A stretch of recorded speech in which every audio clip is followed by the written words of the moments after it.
네, 안녕하세요. 신박사 인사드리겠습니다. 2021년 9월 10일 신박사의 다음 주 전략 시간입니다. 이제 다음 주 또 준비하는 시간인데요. 다음 주는 또 이제 국내 같은 경우는 추석 명절을 앞둔 이제 한 주죠. 그래서 보통 이제 명절 앞두고서는 좀 그냥 왔다 갔다 하는, 크게 이제 큰 변동을 보이지 않는 그런 모습들을 과거에 좀 보여줬던 걸로 기억하거든요. 그래서 뭐 그냥 개별 장세의 어떤 흐름이 좀 전개되지 않을까 하는 게 좀 생각인데요. 뭐 이슈 한번 체크해 드릴 거고, 일단 금요일에 좀 중요한 또 이슈가 나온 게 애플이 또 규제를 또 받는 그런 내용이 나왔습니다. 그래서 이따가 자세하게 다뤄드리겠지만 이것 때문에 애플이 3% 급락이 나왔거든요. 그래서 다음 주에 또 애플은 아이폰 13 또 이제 공개가 있기 때문에 뭐 악재와 또 기대감을 가질 수 있는 그런 부분들이 좀 겹치는 그런 모습인데요. 사실 신제품을 발표하는데 큰 변화가 없거나 그러면 사실 좀 분위기 좋게 만들기는 쉽진 않잖아요. 그래서 어쨌든 다음 주 애플이 조금 더 미국 시장에 어떤 주도권을 쥐는 어떤 흐름이 되지 않을까 싶고요. 금요일에 좀 나온 어떤 악재, 규제 이슈가 좀 글로벌적으로 지금 계속 퍼지는 것 같습니다. 지금 장세에 대한 어떤 분석들, 주말간에 이제 시장에 대한 어떤 고민들을 좀 했는데요. 지금 시장이, 실적 장세의 약간 후반전의 어떤 성격이다. 저번에도 제가 이제 한번 이런 식으로 좀 언급드리기도 했는데, 어, 시장이 뭐 완전 붕괴된다. 이런 관점보다는 어느 정도 이제 고점권역을 만드는 가운데 있지 않겠는가 하는 게 저번에 제가 이제 메이저가 이제 매도한다. 매도하기 시작했다는 얘기를 드릴 때 어떤 내용이었거든요, 그러니까 실적 장세 후반전, 지금 이제 시장을 지금까지 끌어줬던 그 주도한 대형주들이 이제 좀 하나 둘씩 이제 이제 뭔가 좀 급락이 나오면서 차트가 붕괴되죠. 그런 것들이 이제 메이저가 팔 수 있는 명분을 좀 제공하는 건데, 그러면서 시장이 좀 색깔이 바뀌는 거죠.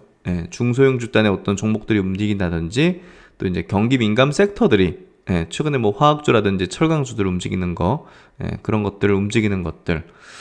그래서 이제 그런 부분에서 실적 상승에 약간 색깔 변동된 후반전 정도가 되고 있는 것 같다. 중소형주 어떤 전략들이 좀 효율성이 높을 거다. 이런 얘기를 드려왔고, 그런 어떤 흐름이 좀 전개되는 것 같아요. 그래서 그런 거에 색깔을 잘 맞춰서 변경을 하면 제가 볼 때는 어, 그래도 좋은 수익 낼 수 있는 그런 시장이라고 봐요. 그리고 이제 확실한 신호를 주고 있는 거죠. 그런 부분들을. 그래서 그런 내용들을 한번 자세하게 다뤄드리면서 다음 주 또 내용들, 일정들, 그리고 전략들 같이 세워보는 시간 가져보도록 하겠습니다. 일단 미국 시장부터 이제 체크 마감해 보도록 하죠. 미국 시장이 이제 나스닥이 0.87% 약세로 마감했습니다. 그래도 낙폭을 작지 않게 만들었죠. S&P 지수도 0.77% 약세. 그리고 다우 산업 지수도 0.78% 약세. 그래서 0.7%, 0.8%의 약세를 미국 시장이 이제 이렇게 3대 지수가 모두 보여줬고요. 주요한 어떤 이유는 결국 이제 요 애플이 3.3% 빠졌습니다. 3.3%. 이 시총이 굉장히 큰 기업이 2조 4천억 불이죠. 2조 4천억 불의 어떤 시가총액을 자랑하고 나스닥 증시에서 비중은 거의 9%, 남짓되는 그런 비중을 가지는 기업이 3.3%. 그것도 이제 규제라는 조금 이제 뭐 한 번에 이제 이 이슈가 끝날 리는 없는 그런 내용이 나오면서 이렇게 됐다는 게 좀 좋지는 않은 모습인 것 같고요. 마이크로소프트도 이제 0.5%, 0.4%, 아마존, 빅테크, 빅플랫폼들 같이 좀 밀리는 흐름일 수밖에 없었겠죠. 그리고 이제 구글 같은 경우는 이제 당연히 애플의 이제 앱스토어에 대한 규제가 이제 좀 나오면서 같이 또 2% 이렇게 급락하는 형태. 테슬라도 이제 2.4%의 약세를 보였습니다. 반면에 이제 그래도 좋았던 쪽이 있어요. 미국 시장에서 필라델피아 반도체 지수는 0.76% 상승을 하면서 시장과 다른 어떤 움직임들 보였거든요. 그래서 미국 시장에서도 빠진 것들이 있었지만 뭐 엔비디아, ASML 홀딩스라든지 그리고 마이크로 테크놀로지 이런 것들은 0.86% 올랐죠. 예. 그리고 이제 그 앱스토어에 30% 이제 수수료 수취하는 거 그거에 대한 어떤 규제가 좀 나오면서 게임사들 이런 데는 좀 올랐죠. 이제 블리자드, 뭐 스타크래프트 뭐 이런 것들 만든 게임사죠. 2% 상승하는 이제 흐름이었고 그 내용 한번 체크해 보죠. 애플이 그 앱스토어가 아닌 다른 경로를 통해서 앱을 구매할 수 없도록 막은 이 반경쟁적인 조치라고 이제 미국 법원이 이제 판결했다는 소식에 이제 크게 하락했다. 그래서 이제 법원은 이에 따라서 법원은 애플에 개발자들이 외부 결제용 링크를 넣을 수 있도록 허용하라고 이제 명령을 했다. 애플이 이제 굉장히 폐쇄적이죠. 그래서 이번 판결로 기업들은 최대 30%에 달하는 애플의 앱스토어 결제 수수료를 피할 수 있을 것으로 예상된다. 해서 이게 이제 명령했는데 이게 받아들여지게 되면 애플의 실적에 뭐 지대한 영향을 미칠 건 상당히 있지 예상해 볼 수 있는 내용이잖아요. 그러다 보니까 이게 작은 이슈, 작은 악재는 아닌 거죠, 사실. 그래서 이 수수료 수취하는 부분이 애플에서 이제 뭐 게임 뭐 아이템 사든 뭐 사든 할 때 30%를 다 떼가는 부분이 애플의 이제 굉장히 주 이제 수입원이기도 한데 이 부분에 대해서 다른 결제용 링크를 넣을 수 있도록 허용하라. 이 부분은 애플의 어떤 실적에 지대한 영향을 미칠 수 있다. 그래서 여기에 좀 수혜를 볼 수 있는 뭐 수수료 부담을 좀 피할 수 있는 그런 뭐 비디오 게임 업체나 게임 개발사 이런 데는 이제 주가가 올랐다고 하는데요. 어쨌든 이거 좀 주시를 해봐야 될 것 같아요. 어쨌든 이건 규제 이슈죠. 국내 지금 카카오 네이버에 대한 부분들 그리고 중국 같은 경우는 또 이제 테크 기업에 대한 어떤 그런 규제 칼날들 이런 것들이 뭐 한국,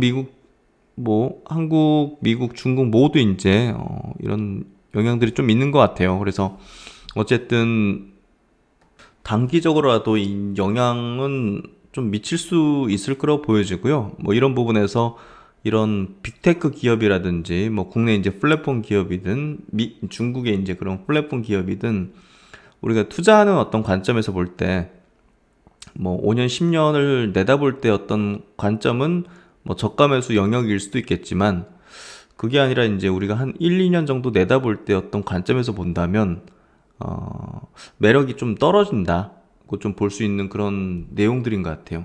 이게 뭐 어떻게 어떤 방향으로 또 갈지는 또 우리가 규제 이슈니까 우리가 정확히 예측할 수는 없겠지만 어쨌든 뭐 정부 단에서 이런 기업에 대한 독과점에 대해서 어느 정도 좀 제재 어떤 의중들을 내비친다는 것 자체가 뭔가 주가가 뚜렷하게 이렇게 가기 좀 어려운 그런 어떤 부분으로 작용할 수 있기 때문에 우리가 투자하는 관점에서는 보다 이제 로버스트하게 좀 올라갈 수 있는 그런 섹터로 이제 포트폴리오를 좀 옮긴다든지 하는 메이저 수급들도 그런 쪽으로 좀 이동하려는 어떤 수요들이 발생될 수 있다는 게 좀 중요한 포인트라고 봐요.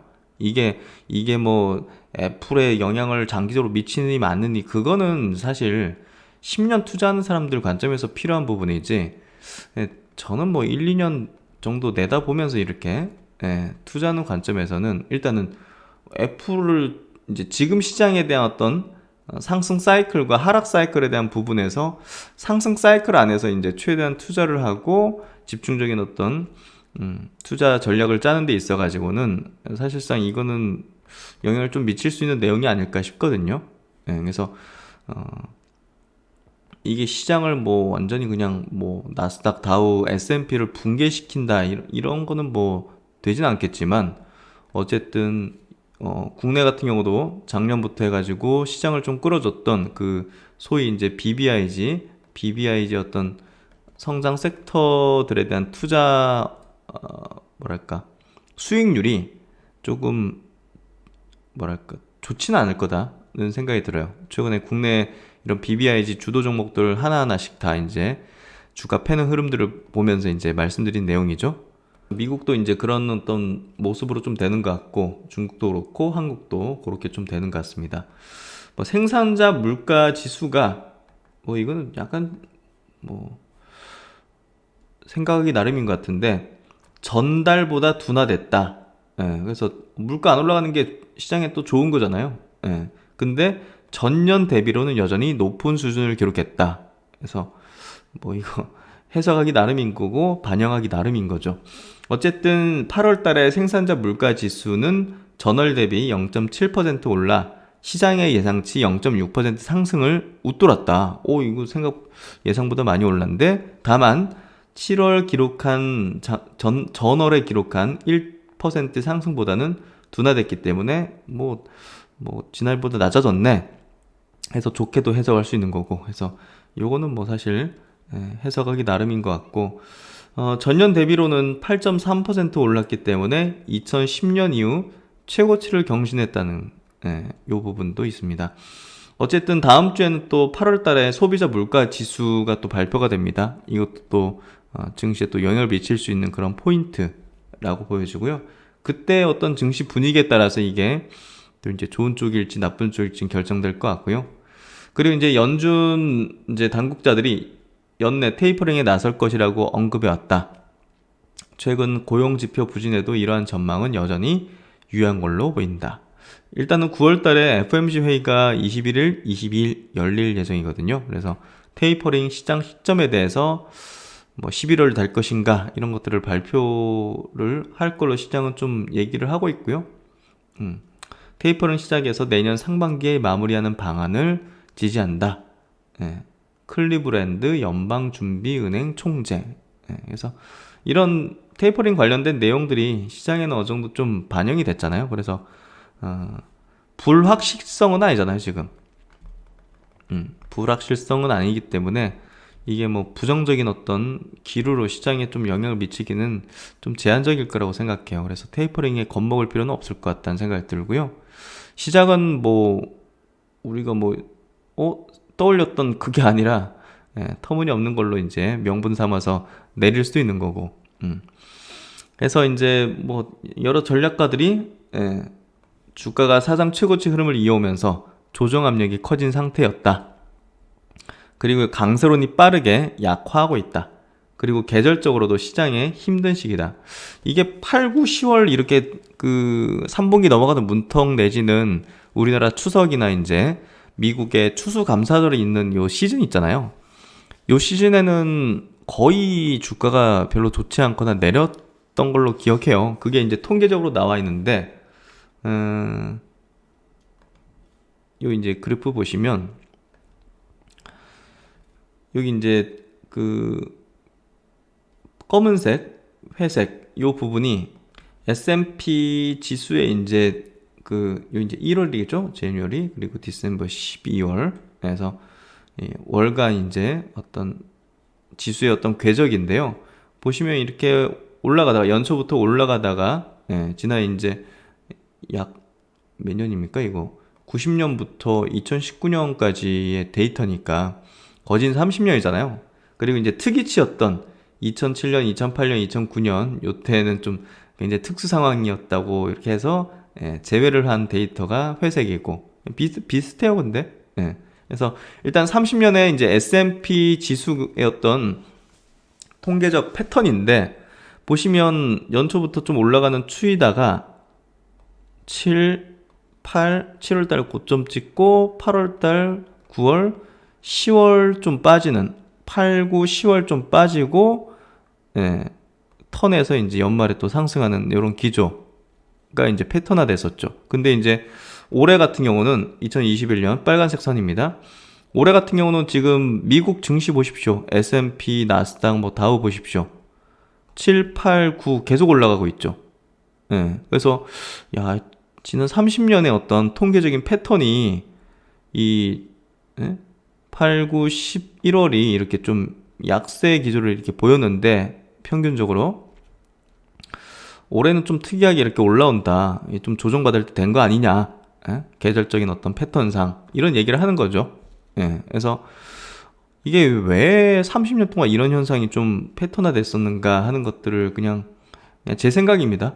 예, 생각을 해보니까 어쨌든 이제 메이저 수급이 움직였기 때문에 이런 지수적인 흐름이 나타나는 거잖아요. 그러면 이제 당해 올해 이제 어떤 전략을 연초부터 이제 가져갔을 거고, 그리고 다음 해 어떤 전략을 이제 짜는 시점이 이제 도래하는데, 그 전략이 좀 스위칭되는 시점이, 종목이 좀 바뀌거나 주도주가 바뀌거나 하는 시점이 요 이제 3분기 시즌 정도가 아니었을까 하는 게 좀 생각되고요. 그리고 이제 8, 9월, 10월 뭐 이럴 때가 또 이제 뭐 우리나라 같은 경우 아시아권에 이제 추석이라는 게 또 명절이 있는데, 요 이제 미국 쪽 같은 경우는 추수감사절이 있습니다. 미국은 이제 추수감사절이 이제 우리나라 추석 개념이잖아요. 그래서 만 4일, 5일 뭐 이렇게 연휴를 이제 가지면서 뭐 결국 이제 우리나라처럼 먼 지역에 있는 친척이라든지 막 가족, 친지, 뭐 친구들을 만나는 그런 시점으로 결국은 이제 자금에 대한 어떤 인출 수요라든지 주식을 팔고 이제 조금 그런 어떤 시간을 보내기 위해서 주식을 좀 파는 그런 어떤 경향이 좀 많았던 그런 이벤트적인 어떤 시즌인 거죠. 예, 이런 어떤, 그래서 이제 그게 이제 우리나라도 마찬가지로 추석 뭐 일주일 뭐 이렇게 공백이 생기잖아요. 그러니까 그런 부분에서 뭐 주식을 다 파는 게 아니라 일부만 팔아도 이제 지수가 좀 출렁이고 신규적으로 이제 사는 게 좀 약화되는 어떤 시즌이기 때문에 그런 부분에서 이런 어떤 패턴이 좀 만들어진 게 아닌가 하는 게 좀 제 생각인데, 어쨌든 이번에도 좀 그럴지, 이번은 좀 다를 거다 하는 것도 참 증시에서는 어리석은 어떤 주장이고 의견이라고 얘기하는데, 격언상 어쨌든 이번에도 이 패턴이 될 거다 이렇게 얘기하기보다는 이런 내용들은 이번에도 뭐 물론 있겠죠. 예, 그렇기 때문에 뭔가 좀 큰 퍼포먼스가 좀 나오기는 쉽지 않을 것 같다는 생각은 들어요. 예. 하지만 이제 개별주적으로는 움직일 수 있기 때문에, 그러니까 지금부터는 어떤 종목 들고 있는지가 관건이지, 시장은 내 계좌 수익률하고 조금 별개로 놀 가능성이 높다는 거죠. 시장은 막 이렇게 이러고 있는데, 내가 가진 종목의 여하에 따라 가지고 내가 가진 종목들이 3, 4분기 모멘텀에 좀 부합되거나 그런 것, 강세를 띠는 어떤 섹터군들을 좀 포트폴리오 포진하고 있다면 내 계좌는 이렇게 가는 거죠. 예. 그래서 지금부터는 좀 이제 실력을 가진 자들이 좀 수익을, 퍼포먼스를 압도적으로 내는 어떤 구간으로 넘어간다는 얘기를 드린 게 그런 내용이다 하고 이해하시면 될 것 같아요. 그래서 어쨌든 이런 경향을 보였다는 것 이해하시면 될 것 같고, 왜 나왔는지에 대해서는 그냥 제 생각입니다. 예. 이거 뭐 누가 뭐 정답을 얘기할 수 있겠어요. 예. 근데 그런 경향이 좀 있지 않았을까. 그래서 이번에도 이런 이유는 분명히 있기 때문에 증시 전체적으로는 지수가 강하게 치고 달리는 흐름은 좀 쉽지는 않을 것 같다는 생각은 들어요. 예. 하지만 종목에 집중하자는 얘기를 드린 거는, 지금 유동성이 이제 작년보다는 좀 유입되는 어떤 그 크기나 속도가 좀 감속됐잖아요, 현재 지금. 예, 그렇기 때문에 조금 더 큰 자금 덩어리로서 움직일 수 있는 대형주보다는 중소형주들이 좀 튀고 있다. 그걸 좀 이해하고 거기에 맞는 어떤 전략들을 가져가면 좋은 수익이 날 것이다 하는 생각이 듭니다. 그래서 이제 국내 시장의 그 증시 차트 한번 좀 볼게요. 코스피 차트는 이렇게 지금 되고 있습니다. 최근에 좀 빠지고 올라오다가 다시 한번 밀리는 흐름. 이제 일봉은 이렇고요. 주봉은 이렇습니다. 상승 추세 속에서 20주선을 여기 깨버렸기 때문에 이제 좀 조정으로 가구나 하는 것들을 알 수 있고, 여기 60주선 여기 밑에 이격이 좀 벌어져 있기 때문에 충분히 이제 박스권 조정으로 갈 수도 있는 그런 흐름이죠. 월봉으로 한번 볼게요. 견조합니다. 월봉 10월봉 상에 지금 딱 들어와 있는 상태. 그리고 연봉으로 볼게요. 상승하는 흐름, 기조의 어떤 흐름을 보이고 있습니다. 음봉 안 나왔죠? 그리고 코스닥 쪽도 한번 볼게요. 코스닥 연봉 상승 추세, 월봉 상승 추세, 주봉 역시 상승 추세 견조합니다. 일봉 나쁘지 않아요. 근데 이제 중소형주들이 좀 좋은 어떤 흐름이 된다는 얘기를 들었는데, 코스피 대형주 차트입니다. 좀 내려와 있죠. 코스피 중형주 차트입니다. 위로 올라와 있죠. 중형주가 강하네요. 그리고 코스피 소형주 차트입니다. 위에 있네요. 그만큼 중형주, 소형주가 강한 흐름 보이고 있죠. 대형주가 약한 흐름이죠. 그러니까 대형주 많이 빠졌으니까 이걸 사야 되는 거 아니냐 이렇게 얘기하는 분들이 있을 수 있는데 반대입니다. 가는 놈이 더 가죠. 추세적이죠. 그래서 중형주, 소형주가 대형주 못 가는 어떤 가운데 갈 수 있는 흐름이 지금 전개되고 있다.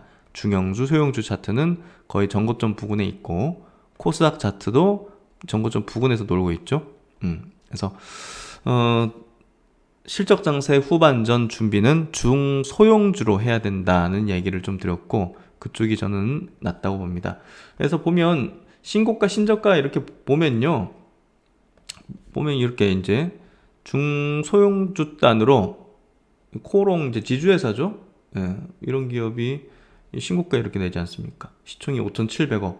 그러니까 이런 애들이 이제 시총 규모 이런 애들이 지금 신고가를 낸다든지 시장 대비 월등히 강한 어떤 기조의 흐름을 보이고 있는 거죠. 그래서 이런 것들 계속 체크 한번 해보세요. 시장의 흐름이 어떻게 되는지. 뉴파워 플라즈마 뭐 이런 기업들도 신고가 흐름을 내는 거죠. 일성건설 뭐 이런 것들 건설주 중에서 중소형 건설사들 막 튀는 것들 나옵니다. 이원 뭐 수소 뭐 이런 쪽으로 하죠. 가스 SK 가스 신고가 하나마이크론 반도체 종목 중에서도 이제 신고가 내는 것들이 있습니다. 7% 상승하면서 신고가 사마제약 7% 최근에 이제 이런 모멘텀 주식들이 또 튀는 거죠. 코론 글로벌 신고가. 그래서 신고가 내는 업종들이 뭔지를 좀 보는 것도 중요하다. 시클리컬한 어떤 중소형주들이 튀는 경향이 좀 높습니다. 시클리컬 중에서도 뭐 화학, 가스 뭐 이런 쪽에서 뭐 롯데케미칼 뭐 이런 것들 좀 큰 것보다 이런 중소형단의 기업들이 튀는 경우가 지금 이제 나타나고 있다는 거죠. 그래서 그런 것들을 볼 필요가 있고 뭐 KCC 같은 거 알루미늄 가격 올라간다고 해가지고 실리콘 가격이죠. 실리콘 가격이 급등하면서 와 그냥 KCC 솟구치는 형태 나오고 있죠. 그리고 이제 EG 뭐 수소 모멘텀이라고 보여지는데요. FNF 와 분할하고 계속 올라가네요. 코롱인더 역시나 이제 수소 쪽도 있고 시클리컬한 어떤 쪽도 있으면서 신고가 영역을 계속 만들어내죠. 롯데정밀화학도 이제 머닝 서프라이즈 그래서 지금 시클리컬한 어떤 화학 쪽 굉장히 좀 강한 모습을 보여주고 있습니다. 그래서 실적 장세의 어떤 전반전이 BBIG가 워낙 강했잖아요. 코로나 전국에서. 그래서 그쪽이 실적 장세 전반전을 거의 담당했어요. 우리가 이제 뭐 보통 그 많이 보는 그 이제 금융장세, 실적장세, 그 역금융장세, 역실적장세 이런 어떤 주식 경기순환의 어떤 사계절 해가지고 옛날에 이제 굉장히 오래전에 나온 책이죠. 일본의 그 이름도 좀 가물가물한데 하여튼 주식시장 흐름 읽는 법 그런 책에 나오는 이제 경기순환 거기에서 좀 약간 좀 변형된 형태죠. 그게 굉장히 좀 경기순환의 어떤 사이클의 어떤 원리 논리를 굉장히 잘 집필한 어떤 책으로 이제 알려져 있고 그렇게 저도 읽어서 기억하고 있는데 시대에 따라서 이렇게 바뀌는 거죠. 거기서 이제 실적 장세 이제 전반전 후반전 이제 나눌 때 전반전이 이제 소재 업체들이나 이런 것들이 많이 튄다고 돼 있는데 맞죠? 경기 순환 논리에서 먼저 이제 뭐 그런 소재 업체들이 많이 소재가 필요해지고 원유라든지 뭐 철강 그리고 이제 그 다음에 실적 장세 후반전에서 이제 가공 산업이라든지 그런 이제 뭐 소비재들 어떤 그런 것들이 많이 이제 사용되면서 그런 기업들이 이제 순차적으로 이제 상승시키는 그런 흐름인데, 보시면 이제 이번에 어떤 코로나 사태 어떤 전국에서는 BBIG가 언택트 하에서 강한 어떤 기조의 실적 퍼포먼스를 낼 수밖에 없었죠. 그래서, 경기가 이제 좋아진 어떤 가운데서 그 경기 민감 섹터의 어떤 기업들이 좀 눌려 있었다가, 지금 조금씩 날개를 더 펴는 그런 흐름인 것 같아요. 올 초에도 좀 올라간 듯 하다가 좀 눌렸는데 주도권을 쥐려는 흐름인 것 같아요. 최근에 수급을 보면 이런 쪽으로 굉장히 많이 붙고 있거든요. 그래서 그런 것들을 한번 체크해 보시고 신고가를 계속 내는 어떤 종목군들, 섹터군들을 한번 체크하는 게 필요할 것 같아요. 그래서 이런 시클리컬한 쪽, 건설 업종 쪽으로도 신고가형이 최근에 많이 발생되고 있죠. 예, 그런 것들 좀 유심히 본다면 시장의 성격이 시장이 무너지는 게 아니라 색깔이 바뀐다는 걸 명확하게 이해할 수 있습니다. 계룡건설 이런 것들 말씀드렸잖아요. 신고가 내잖아요. 예, 그렇죠? 그래서 이런 것들이 굉장히 좀 기조적이다. 동부건설 뭐 이런 것도 4% 튀면서 흐름이 좀 나오기 시작하는 거죠. 그래서 이제 최근에 골똘히 좀 생각하는 게 이런 거예요. 지금 여기 보시는 차트 종목이 이제 크리스 FNC라는 그 골프웨어 만드는 회사거든요. 예, 그래서 이 회사를 이제 과거에도 이제 지켜보고 있었는데 올라가는 거 계속 그냥 보기만 했어요. 투자한 건 아니에요. 예, 지금 여러분한테 사라는 얘기도 아니고. 그러니까 이 종목이 왜 지금 이렇게 올라가는지에 대해서 이해할 필요가 있는 것 같아요. 지금 시장의 흐름 자체가 지수는 지지부진하고 답답하고, 그러니까 대중의 투자들이 어디에 지금 자금이 몰려가지고 묶여 있는지를 보면 요 흐름하고 비슷하게 묶여 있는 종목들, 비슷한 궤적을 보이는 뭐 삼성전자라든지 하이닉스라든지 그런 종목군들이 조금 이제 지지부진하고 답답하면서 지수를 올라가지 못하게 하지만, 반면에 이제 시장에서는 또 다른 쪽에서는 모락모락 피어오르는 쪽이 있다는 거죠.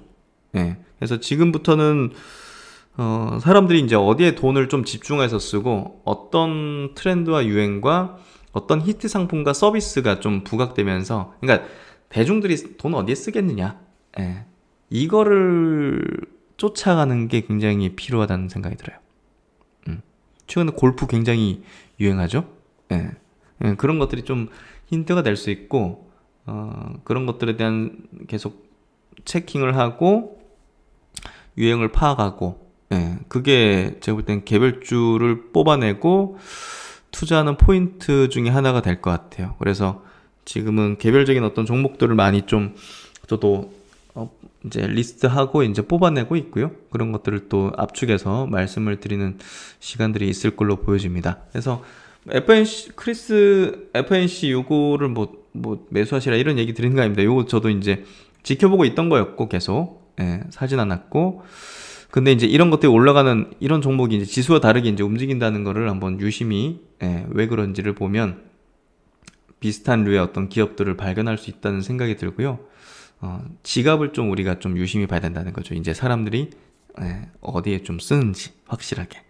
그래서 코로나도 이제 위드 코로나 어떤 형태로 좀 나아가게 된다면 결국 그 가속도가 더 급해질 거고, 어떤 형태의 제품이나 히트 상품, 서비스가 빵빵 튀어나올 건데, 그게 이제 어떤 기업의 어떤 퍼포먼스, 주가를 튀어오르게 만들 거라는 거죠. 그래서 그런 어떤 것들을 파악하기 위해서 저도 이제 노력을 많이 하고 있고요. 뭐 그런 고민들을 하고 있다는 걸 같이 얘기 드리는 거고, 지금 뭐 대기업들이 달라붙어가지고 한샘 인수하겠다 뭐 난리 치고 있잖아요. 인테리어 가구. 왜 그러는지를 한번 들여다보라는 거죠. 앞으로 이제 주택 공급이 굉장히 많이 공급되고 늘어날 텐데, 뭐 집만 덩그러니 그냥 있겠어요? 그 안에 뭘 채울 건데? 그렇죠. 이사한다면 헝거 버리고 새 거 살 거고, 그렇죠. 그런 것들에 대해서 이제 우리가 힌트를 얻을 수가 있겠죠. 결국은 이제 중소형주 장세 어떤 시대가 좀 펼쳐진다, 이렇게 좀 저는 해석하고 있고, 그렇다면 종목을 어떤 거를 찾아낼 것인가, 어떤 유행과 트렌드, 사람들의 어떤 소비의 행태라든지 이런 것들을 관찰하는 게 투자에서 기회를 찾는 어떤 핵심 포인트가 될 거라는 생각이 들어요. 그래서 그런 부분들에 대해서 같이 한번 고민해 보시면 좋을 것 같고요. 그래서 다음 주 전략 시간에 중요한 어떤 신호를 주고 있는 지금 시장에 대해서 좀 얘기를 좀 드렸는데요. 그 안에서 분명 종목도 찾아지고 어떤 분야의 어떤 부흥 같은 것도 알 수 있지 않을까 생각이 됩니다. 그래서 그런 것들을 한번 같이 고민해 보시고 찾아보면 좋을 것 같고요. 네, 하여튼 뭐 다음 주 추석을 앞둔 한 주입니다. 너무 무리해서 투자하기보다는 좋은 종목을 찾아서 출렁출렁 할 때 이제 저가로 조금씩 담는 그런 전략이 좀 필요한 한 주가 되지 않을까 생각이 되고요. 네, 신박사는 또 다음 시간에 좋은 내용으로 뵙도록 하고요. 주말 마무리 잘 하시고 오늘도 시청해주셔서 감사드립니다.